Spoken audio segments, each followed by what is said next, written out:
السلام عليكم ورحمة الله وبركاته. عاملين ايه؟ يا رب تكونوا بخير. النهارده هنعمل تنظيف الطاسات وهنتخلص من الدهون في خلال 5 دقايق ومن غير ما نضيف اي مكون، بميه عاديه خالص من الحنفيه. الالمونيا هترجع معانا بتلمع.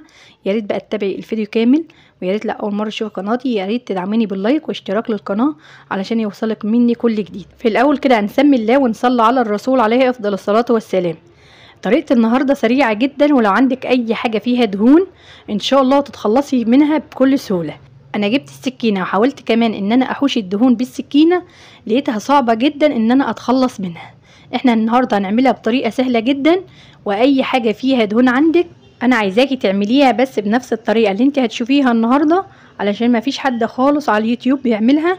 بجد طريقة سهلة جدا وسريعة وكمان من غير اي مجهود. حتى لو الدهون متراكمة معاكي بقالها سنين، طريقة النهاردة سريعة جدا ان تخلص معاكي اي دهون متراكمة معاكي. ممكن تعملي برضو عين البوتاجاز او اي حاجة كده شايلة دهون، او الحمالات بتاع البوتاجاز ان شاء الله هتعمليها بنفس الطريقة. هي اكتر حاجة بتبقى شايلة معانا دهون في اي بيت هي الطاسات، فانا عايزاكي بقى تكملي للاخر بجد، علشان هقولك على خطوات مهمه جدا ما تشوفيش في الاول وتطلعي، علشان الطاسه كمان ترجع معاكي بتلمع. وهقولك ايه اللي تعمليه وايه اللي ما تعملوش.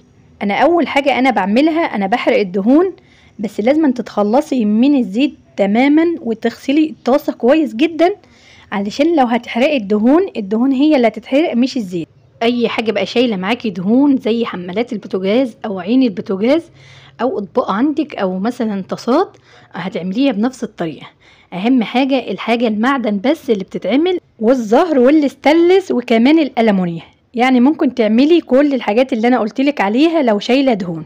ولو عندك طاسه واليد بتاعتها مش معدن، هتفكيها قبل ما تدخليها الفرن علشان الدهون ما تمسكش في اليد. وبعد كده هتدخلي بعد دقيقة واحدة النار هتمسك في الدهون، واول ما الدهون هتتحرق هتشوفي بقى شكل الطاسة زي ما انت شايفاها كده. اللهم بارك، ما عليهاش اي دهون، ومن غير ما ندعك من غير ما نضيف اي مكون. حرق الدهون ما بتاخدش غير 5 دقايق بس.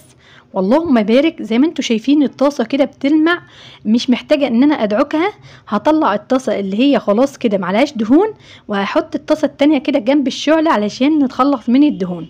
تعالوا بقى نشوف الخطوة التانية. انا مسكتها كده بالكماشة علشان هي بتكون سخنة جامد، ومية عادية خالص من الحنفية، ونعمل صدمة للطاسة. لو عليها دهون جامدة متراكمة بقالها سنين هتطلع بقى في المية.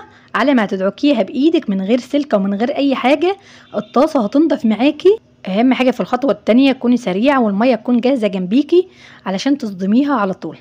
انت ممكن تعملي الخطوة دي لو ما عندكش فرن، ممكن تعمليها على عين البوتاجاز، بس هتاخد معاكي اكتر من 5 دقايق. هتسيبيها على عين البوتاجاز لحد ما النار تاكل الدهون كلها، وبعد كده هتصدميها على طول بالمية، واللي هيتبقى معاكي هتعمليه بايدك هيطلع معاكي على طول. بس اهم حاجة لو هتعمليها على عين البوتاجاز لازم يكون مكانك هاوي، وكمان ما يكونش جنبيكي اي اطفال علشان ما يخافوش خالص من شكل النار. الطاسة التانية فيها لسه دهون، حطيتها عند الشعلة وسبتها شوية، وكمان كان معايا طبقين كده فيهم دهون. قلت بالمرة طالما شغلت الفرن، على ما جبتهمش في التصوير في الاول. وعيون البوتاجاز كمان كان عليها دهون كتيرة.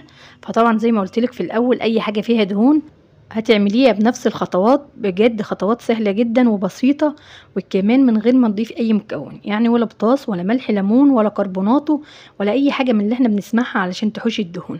صدقيني الطريقة دي سهلة جدا وسريعة ان انت تتخلصي من الدهون من غير ما تدعكي حد. اللهم بارك، هتفركي كده الدهون هتتفرك معاكي خلاص لانها اتحرقت ومش ماسكة خالص.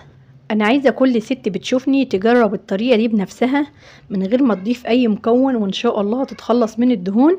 ودي كانت طريقتي الخاصة لتنظيف الطاسات، اتعلمتها من امي الله يرحمها. كانت على طول بتعملها في الفرن البلدي. بعد ما بنخلص خبيز كنا بندخل الطاسة ونصدمها على طول بالمية الباردة. انا عملتها معاكم النهاردة في الفرن الغاز ومن غير كمان ما نضيف اي مكون. انا بنصح اي واحدة بتعمل بالبطاس ما تعملش بيه، لان البطاس مش حلو لصحتنا. وكمان لو بيتي فيه الالمونيا بتلاقيها كده ازرقت وخرمت. فانت ممكن تعمليها بقى بالطريقه بتاع النهارده سريعه، وكمان مش هتضيفي اي مكون والنتيجه مضمونه. هتعمليها وتكتبي لي في التعليقات لو عملتيها ونضفت معاكي.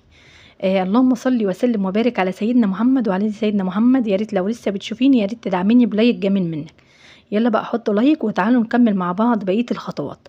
انا كده دعكتها بايدي وزي ما انتوا شايفينها كده، ما تفضلش الا حاجات بسيطه. تعالوا نشوف هنعمل ايه. في الاول كده انت لو عملتيها بالسلكه كده على خفيف بتطلع معاكي زي ما انت شايفاها كده، يعني مفيش حاجه صعبه خالص غير ان انت هتلمعي بقى الالومنيوم. ولو مش حابه ان انت تلمعيها هتشيليها على طول وتحطيها في المطبخ. طالما بقى اتخلصنا من الدهون اللي هي فاضله معانا بسيطه جدا، بتطلع بالسلك والبريل وعلى طول على ما بتدعكيها بتطلع. فطالما حرقنا الدهون الجامده اللي هي متراكمه بقالها سنين، يبقى خلاص بقى الخفيف هنغسله بالسلكه زي ما انتوا شايفينه على طول. اول ما بتمشي عليه السلك بيطلع معاكي على طول، وكمان الالومنيا بترجع بتلمع، واللهم بارك. بتشوفي بقى الطاسات بعد كده كأنك لسه شارياها، بدل ما كانت هتترمي رجعناها جديدة وبتلمع. وعيون البوتاجاز لو ما عندكش فرن هقولك تعملي ايه. لو بتسوي حاجة بقى كده وهتطول معاكي على البوتاجاز، عايزاكي بقى تشيلي الغطا بتاع العين وتحطي الحلة على طول، وبعد كده هتلاقي بقى العين نضفت معاكي، هتشيليها على طول بالكماشة او بأي حاجة كده، وبعد كده هتسقطيها في المية هتلاقيها نضفت معاكي على طول، بدل ما تجيبي لها بقى خلطة وتطول معاكي على ما تنضف وتاخد معاكي وقت ومجهود. هتنضف معاكي على طول. بس عيون البوتاجاز معايا كانت شايلة دهون كتيرة، بس سامحوني بقى ما جاتش معايا في التصوير في الاول، بس انا ما شغلت الفرن افتكرتها فقمت جبتها وجبت معايا كمان طبقين. انا قلت بالمره بقى طالما بعمل، رحت حطاهم كلهم في الفرن وقفلت عليهم، والدهون اتخلصت منها كلها مره واحده. بس عيون البوتاجاز زي ما قلتلك انا بعملها على طول، كل ما تبقى شايله معايا دهون وبسوي اي حاجه كده هتاخد معايا وقت، بروح شايله الغطا بتاع العين واحط الحله، بتفضل بقى لحد ما بطفي البوتاجاز بشيلها بالكماشه واروح حطها في الميه، بطلعها من الميه بلاقي بقى الدهون بتتفرك وبتطلع معايا بكل سهوله. ايا كانت بقى الدهون صعبه معاكي ومش عارفه تطلعيها وكمان متراكمه بقالها سنين، انا عايزاكي تجربيها، انتي مش هتخسري حاجه. انا حبيت بس اوريكي طريقتي الخاصه في تنظيف الطاسات.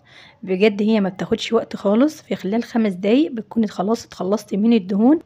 هي مفيش حاجة صعبة خالص غير ان انت تحرقي الدهون بس بشكل مظبوط، يعني ما ترجعيش تحرقيها وتطلعيها وتدخليها تاني، لا احرقيها مرة واحدة. يعني الطاسة اللي هي باليد اللي هي الألمونيا زي ما انتوا شايفينها كده طولت معايا شوية علشان ما كانتش عليها دهون كتيرة. يعني كل ما الطاسة يكون عليها دهون كتيرة كل ما هتبقى سهلة جدا ان انت تتخلصي منها على طول. بس انا الطاسات ما بخليهاش، يعني كل ما بخبز وبلقى عليها دهون بحطها ورا الخبيز وارجع اصطمها بالميه وبعد كده بلمعها وهشيلها على طول، فعشان كده ما عليهاش دهون كتيره. بس اللهم بارك، انا حبيت بس اوريكي الطريقه علشان تعمليها وتبقى سهله جدا وتتخلصي من الدهون وكلنا كده نستفاد من بعض. انا كده خلصت كل الخطوات. اول خطوه حرقت الدهون، وتاني خطوه صدمت الدهون وطلعتها على طول بايدي. تالت خطوة يا جماعة أنا بلمع الألمونيا، وهي دي بقى اختياري لو حابة تعمليها أو لأ. اللهم بارك كده الألمونيا لمعت معايا، وبجد طريقة سهلة جدا وسريعة. أتمنى بجد إن انت تطلعي حتى لو بمعلومة بسيطة، وأتمنى إن تعملي بلايك واشتراك للقناة، واستناني فيديو جديد. السلام عليكم.